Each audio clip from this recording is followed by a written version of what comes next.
Hey guys, welcome back to a brand new video or podcast, should we say. This is the resources that I've been sending out to my mailing list over the last 4 weeks or so. The previous video got quite a lot of views, good comments coming through, and people on the mailing list really enjoy all these resources. And whilst I appreciate that a lot of people out there might not be able to spend the time researching and reading necessarily all the resources, that's what the purpose of this video is. So if you're looking to change your life, or you're in a bit of pain and you're wondering like, what is the best way for me to kind of come through this, understand that as a head coach of Raw Motion Fitness and as a person who's lost 10 stone and recovered from chronic pain using functional patterns, these are the sorts of things that have been present throughout my entire 10 years of change in my life. It is 10 years that I've kept the weight off. I've lost 10 stone and kept the weight off for 10 years now. I didn't realize that until I've just said that out loud. So there we go. But at the same time, I've been through chronic pain for the last 2 years and come out the other side of that. And there's a lot of things that I've learned along the way, and there's a lot of resources that I want to share with the world and share with people because I think they're important. So if you like this video, please pop it a little thumbs up. If you find the resources helpful, then that's fantastic. Please let me know in the comments below.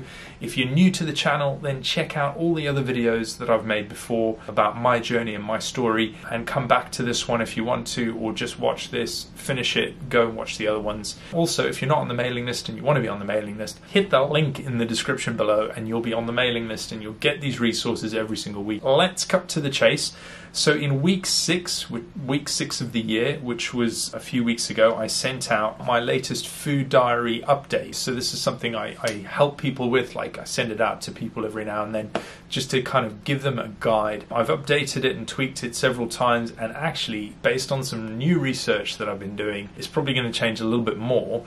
But nonetheless, it's available at the link down below. And what this is a guide to help you make better choices with your diet. People want to count calories. Fine, I understand that. I understand the context of that in people's lives. But counting calories is just not sustainable in my view. Because someone's going to stop counting calories, guess what's going to happen? They're going to just bounce back. You've got to ingrain those learned behaviors with your choices from the start, and your choices often come from how much does this food actually help or hinder my progress.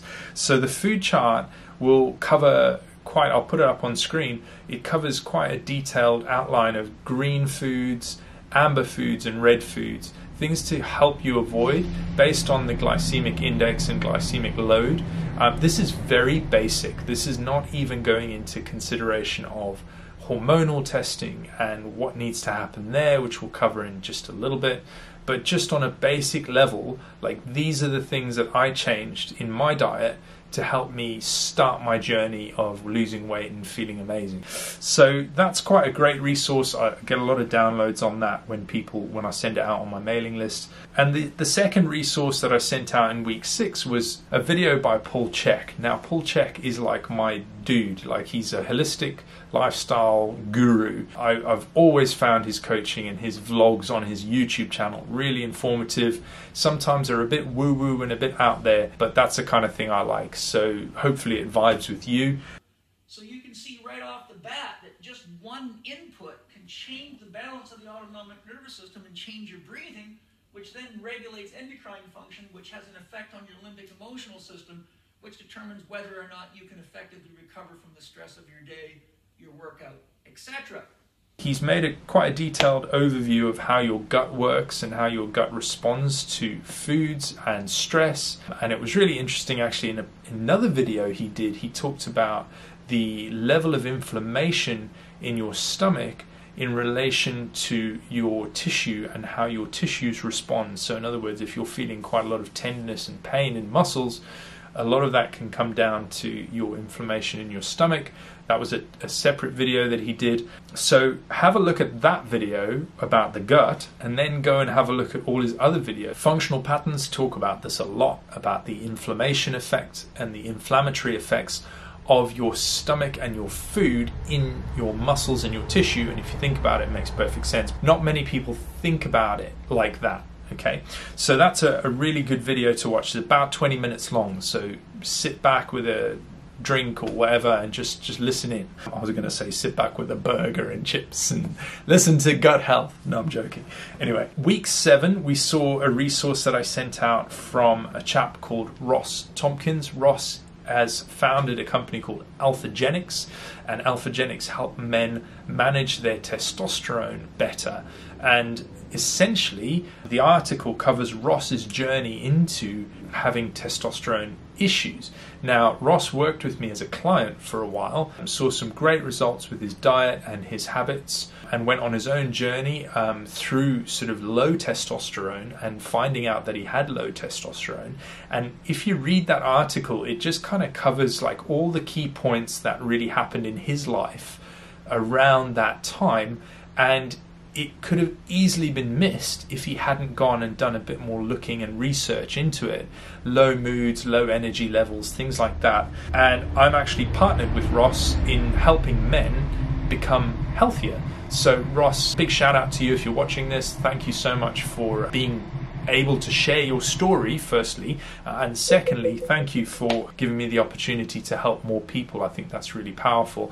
But guys, check that resource out because it's really, really interesting. There's a lot of things that you can do holistically with your life to boost testosterone before any intervention is needed, and that's something that Ross is a big proponent of, and I thank him for that and for including me in that. That's that one done. Your resource number 2 of week 7 was about PUFAs, okay? PUFAs or PUFAs, PUFAs, polyunsaturated fats. Let's start in 1829. Thanks to new machinery, it became practical to make use of the leftover garbage from cotton production, cottonseeds. In 1898, corn oil started to be used as commercial cooking oil. For 1900 or so, everyone used virtually 100% animal fats to cook. But Procter & Gamble figured their newer, cheaper product Crisco looked a lot like lard, so why not get people to eat Crisco instead? Just the next year, in 1912, sales of Crisco amounted to 2,600,000 pounds. That same year, in 1912, James B. Herrick published a paper on what is thought to be the first heart attack accurately described in a medical journal. This is something that I've talked about indirectly for a very long time, but I never really kind of knew the extent to which the damage that these polyunsaturated fats can do to your body. Like, genuinely, I didn't realize how bad it was. I've always talked about eating as clean and as healthy as possible. I've always talked about, I mean, look, if you look at my food chart, it's very rare that you're going to see me recommend you eat some fried foods or anything with massive amounts of oil in it or any seed oils or anything like that. And this video, I mean, it's a great video, very, very well prepared. It's all about the industry surrounding polyunsaturated fats, the food industry, and how we've kind of tiptoed, knowingly or unknowingly, into this reality of the SAD diet. Okay, the SAD diet is the standard American diet. Now, Paul Chek has got a video on this, which goes through a hell of a lot of detail. When you look at a food production plant, it looks like a factory. In fact, I've driven past, in Thailand, I've driven past MSG factories where they make MSG that goes into foods. It looks like an industrial plant that makes chemicals, and that's essentially what they do, right? They make chemicals to add to food, to make the food cheaper for companies to sell and make bigger profits. This is how it works. It's business. It's not about you. It's not about your health. It's about putting business first and what things can they put in your food to make things sell and taste really nice and become addictive. And secondly, or lastly, should I say, how can they monetize that in the best way possible? How can they drive profit so that they have more money, right? That's what it's all about. It's all down to money. So that resource, that PUFAs video, woo, what a video that is. And it's had millions of views, I think. So fantastic. Brilliant. Moving on from there, we had week 8 resources, and this is where we start getting into more movement stuff. So we've covered quite a lot on diet and hormones, the functional lines. The Instagram post that I shared there is all about the functional lines of the body. Now, we all know that your muscles are, you've got your bicep and your tricep and your pec and your abs and all that kind of thing. But actually what a lot of people miss, and especially with their training, is the ability to respect the lines of the body that exist through the fascia of the body. You can look up Tom Myers from Anatomy Trains. Tom Myers does some good videos on that.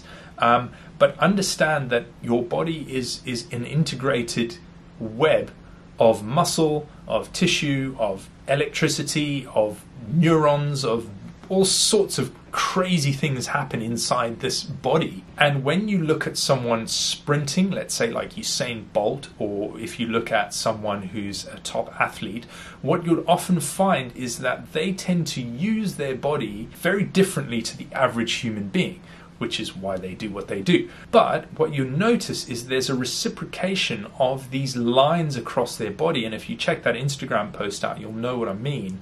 The way that they bend, the way that they flex, the way that they rotate their bodies, it's all in respect of how their bodies have kind of grown and evolved over the years. So that is a really, really nice post there that's been put together in a visual form. And I think what that leads to is the next resource, which is all about stretching. So that was a video that Naudi put up, I believe.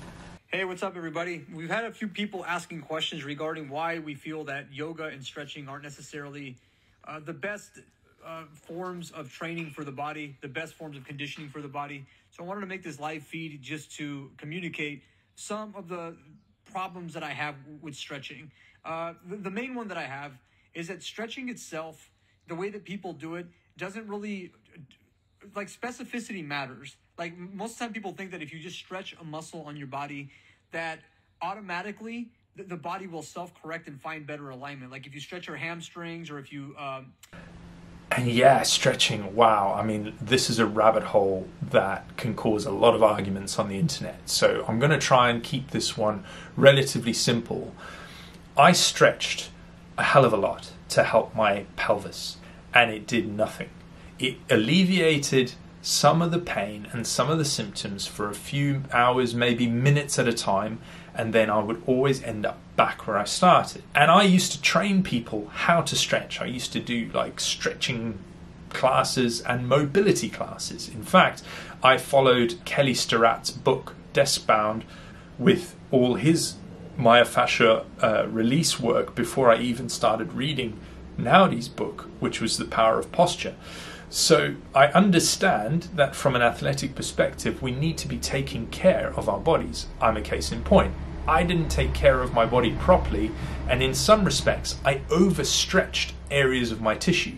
My left side here, if I stretch my left arm up, so if I were to grab hold of something and I were to like just hang and stretch all this tissue, I would exacerbate the symptoms of my pain. If I did it on my right side, no problems at all. And these are the sorts of things that when you blindly advise people to go and stretch, it's kind of like, wow, okay, you can't just blanket statement say, okay, well, what you need to do because you got bad knees is go and do some stretching. Like, stretch what in particular? What muscle are you looking to stretch? What are you trying to do? And what Naudi talks about is the ability of the body to stretch itself effectively when the muscles are in balance. So for example, if I were to stretch my bicep out, the tricep needs to contract in order for that to happen. And if I contract my bicep, the tricep needs to extend. And when you've got muscular symmetry and muscular balance, what will actually happen is you can create a stretch on the muscle whilst activating another muscle to induce that stretch. And so the argument is, and this is where Naudi causes a lot of arguments on the internet, is that stretching and yoga in particular is really bad for you. Now, I know that someone's going to comment, someone's going to be like, pen of rage, I'm going to type on the internet, Brendan, how dare you say that? And actually, my experience of yoga is that a lot of the work is ending up being passive or isometric holds. Now, if you're, let's say, the average person who sits in a chair for 10 hours a day and does too much scrolling on the internet and you've got poor posture, that stretching and that posture class that you might do in yoga might help you. It might actually help you. It might give you the release that you need. It might give you that stretch that you need. And then over time, you kind of end up back to where you started at the beginning of the day. And what functional patterns approach is, and this is the point of Nadi's video, is to say, like, guys, look, okay, we can stretch the muscles all we want, but eventually, if I took a rubber band, let's say, if I keep stretching this rubber band and keep stretching it and keep stretching it and keep stretching it, eventually that band's going to just lose itself over time. But if we teach the joints and the body and the muscles that they need to work together in an integrated way to create stretch and contraction on the opposite sides of everything, and respect our functional lines, which is the resource I shared earlier, then we're getting somewhere, then we're starting to make progress. And I can testify to this because guess what? I stretched out my left hip all the time. Left hip problem, left hip pain, pelvic pain, stretch, stretch, stretch. Suddenly start doing functional patterns and stop stretching, and all of a sudden we start to rebalance the tissues and the muscles in my body, and guess what happens? My pain goes away. That is an interesting resource, and I'm sure there are going to be people who hate on this, but hey, who cares? Resource number 9, right? Kicking things off with that one, the importance of posture, and this kind of comes back to the functional patterns video from the previous week that I talked about. Now, posture and joint stacking and how your joints align and how your body looks and your symmetry of your body is all related to the imbalances of the muscles and the tissue of your body. So for example, if I've got overly tight chest and maybe I spend my whole day looking at a computer screen, the chances of me getting this forward head posture and tightness in my muscles is going to be quite high. What that then equates to over time is me standing in a hunched position. So my joints will not be stacked and my posture will be poor. If I improve that posture, what that tends to mean is that I get to release some of the tightness in the muscles, but then I also retension some of the other muscles to help pull me into alignment better. And when that happens, you start to see things like what you see with me, different structural issues changing. Okay, if you see it with some of my clients, you'll see that their structure and their stacking of their joints changes. If you see any functional patterns posts on their results, that's what you see. Posture is number one, A-OK important. Okay, I want you to think about that. So go away and have a look at that.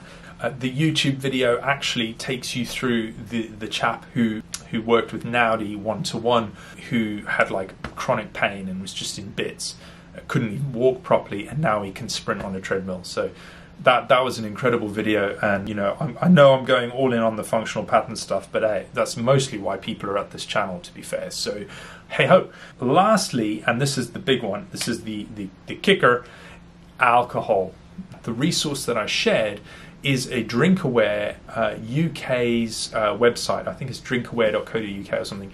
And in that, you can actually go in there and you can put in all your pints or drinks or whatever it is you last drank, and you can get a rough calculation of how many calories that is for your day. And I know I said before about counting calories and not wanting to count calories, and counting calories is bad. But from an energy perspective, as a quick little understanding mechanism for you to maybe change a behavior, if you see that you drink 5 pints and you come up to 3, 4, 5, 6, 700 calories of extra food or energy in your life, we won't even go into the details of how your body can process that. Like it doesn't do very well processing that amount of alcohol, but just the calories alone, then it stands to reason that we've got a few issues that need to be ironed out, right? I don't get alcohol. In fact, if I'm being honest, even though I was like a binge drinker and I used to drink quite a lot, I never understood why people enjoyed the taste. And that's just me, that's just my personal opinion. When it comes to having actually run a pub and a bar, I used to see people lose their minds every weekend, and it was the first thing that people would do at the end of their Friday is come straight to the bar and spend copious amounts of money on things. And just literally just imagine just putting money in a blender and then just drinking that, right, after you've blended it up. That is what alcohol is effectively worth. You are literally just and then the funny part is you end up going to the loo loads because it creates that, you know, you're drinking like, when was the last time you sat there and drank 5 pints of water? like in one go, or let's say in one go, in one evening. I challenge anybody who's watching this to go and sit down and have 5 pints of beer versus 5 pints of water, and I bet you'd be like, why would I drink 5 pints of water? That just doesn't make sense. It makes sense over the course of a day to drink that much water, but in the course of like a couple of hours, it doesn't make much sense. What alcohol has become culturally accepted to be is this sort of social lubricant. It helps people relax, unwind, cope with their stress. And what I find quite interesting about the whole thing is that, obviously I worked in the industry. We used to do like 3 tons of beer through the pub a week. I used to take the deliveries. I used to put the alcohol on the taps. I used to sell it. In fact, I was the biggest drug dealer in the world at one stage. We sold coffee, we sold cigarettes, we sold alcohol, and we sold food. And those are the top 4 drugs that are distributed around the world every single day. And if you think about it, what good does it serve? Now, I've sold it in the past, I've used it in the past, I've quit it now. I've been off the booze for over 10 years, or just about 10 years, in conjunction with my weight loss. And all I can say is I have no inclination to ever drink again. And the reason I don't is because I just don't understand it anymore. Look, you're just literally wasting calories. If you see that you drink 5 pints and you come up to 3, 4, 5, 6, 700 calories of extra food or energy in your life, we won't even go into the details of how your body can process that. Like, it doesn't do very well processing that amount of alcohol, but just the calories alone, then it stands to reason that we've got a few issues that need to be ironed out, right? As a resource, what can you drink instead? Well, I love sparkling water. That's about it. If you find that is just ridiculous and why would you pay for water, well then I could say the same thing about alcohol, but understand there's a big train coming past. I've got to get better soundproofing in here, it's just ridiculous. Understand that all I'm saying with this is do your research, have a look at these resources, have a look at the alcohol resource if you drink, because there is a big push in the world at the moment for a lot of people who are going alcohol free, who've given up the booze. It becomes a bit of a virtue signaling thing on social media, I've noticed. Like, I've given up the booze, and it's like, brilliant, fantastic, what else can you do? How else can you make things better? How else can you improve things? Because that's the ultimate, right? Everyone watching this channel is wanting to change something about themselves. Anyone watching these videos is, or working with me one-to-one, because my one-to-one clients will get to see this, what things can you do every single day that take you 1% better? Marginal gains. That's what it's all about. So, guys, I hope you've enjoyed this video. I hope you've enjoyed the resources. They're all linked down below, so if you want to crack on and click on those, fantastic. If you want to angrily comment down below because I've knocked yoga and stretching a little bit, or I've made you upset because you drink, then cool, do that as well. Other than that, guys, I will see you in the next video. Have a great week, have a great night, have a great day, wherever you are. Stay strong and keep moving.